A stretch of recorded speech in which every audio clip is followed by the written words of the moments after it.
As I drive down Sunset Boulevard under this California sun.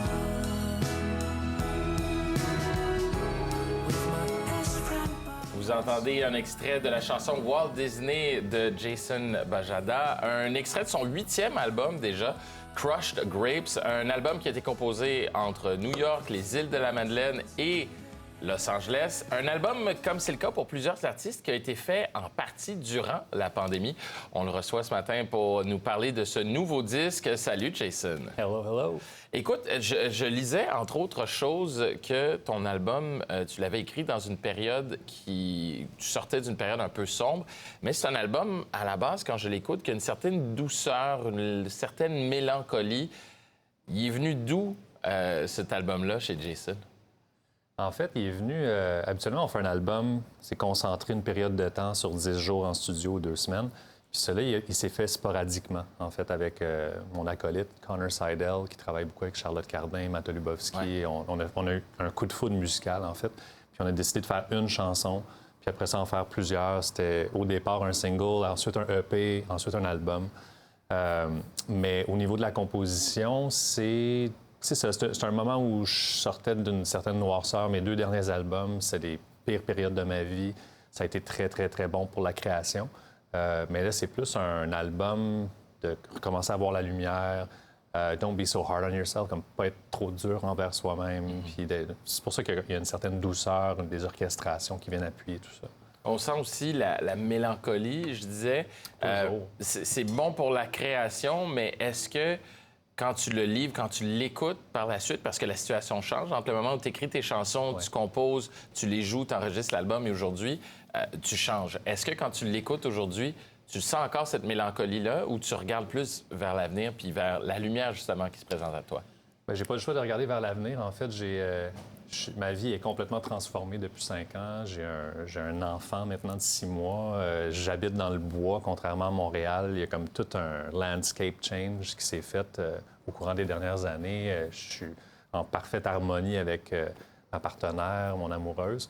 Alors, c'est sûr que je suis moins dans mes drames personnels du passé puis tout ça. Ceci étant dit, ça devient comme des cover songs, si on veut, une fois qu'on arrive sur scène pour les performer, pour les jouer pour les gens.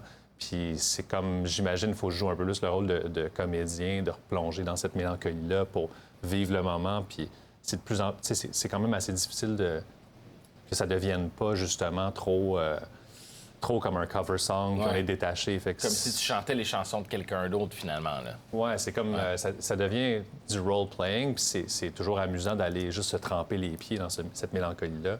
Avoir un frisson, ça nous empêche pas d'être humain, puis de reconnecter avec ces émotions-là, d'avoir un peu de peine, puis de le feel. Je veux qu'on écoute un autre extrait pour qu'on comprenne plutôt bien ton style. On va parler de ton style après. Okay. Ça s'appelle Humble Lion. As you come, there's no surprise.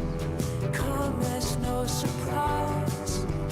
No one owes you anything, no matter how hard you cry. Qu'est-ce qui t'inspire dans la composition de ce genre de musique-là? Guitare, voix, assez simple, pas trop de fioriture, assez, j'ai envie de dire, presque pur en termes de son, là. Qu'est-ce qui inspire? En fait, ça peut être n'importe quoi. Ça peut être une scène de film, ça peut être une musique. En fait, si je me lève un matin puis j'écoute du Nick Drake ou du Andy Schaaf ou n'importe quoi, Courtney Barnett, comme les musiques que moi j'aime écouter ou qui m'inspirent, je vais descendre dans mon studio ensuite puis je vais peut-être repiquer une tune, je vais la transposer, je vais changer le rythme, je vais prendre un passage d'un livre que j'ai lu l'année passée.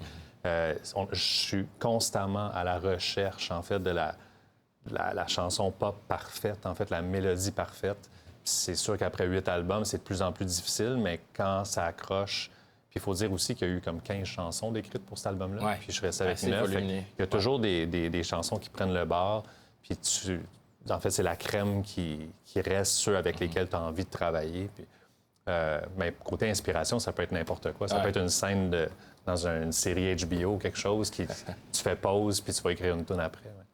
Et pour l'avenir, tu entrevois quoi? Parce que c'est déjà un 8e album pour toi. Tu le dis, c'est pas toujours évident. Tu sais, la vie change aussi. Ouais. Trouver l'inspiration, créer constamment. Tu vois quoi? J'imagine une tournée qui doit s'en venir, des spectacles également.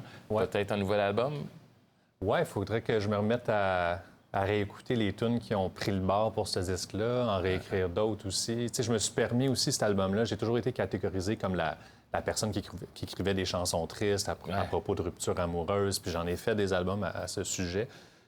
Celui-ci, j'ai eu la chance d'écrire un petit peu, tu sais, d'essayer d'écrire à propos d'autres choses, d'autres personnes aussi, pas juste écrire à propos de moi. C'est un exercice qui est le fun, puis que j'ai aussi beaucoup apprécié. J'ai eu la chance d'écrire pour l'album 1969 de Connor Seidel, qui a aussi réalisé le disque.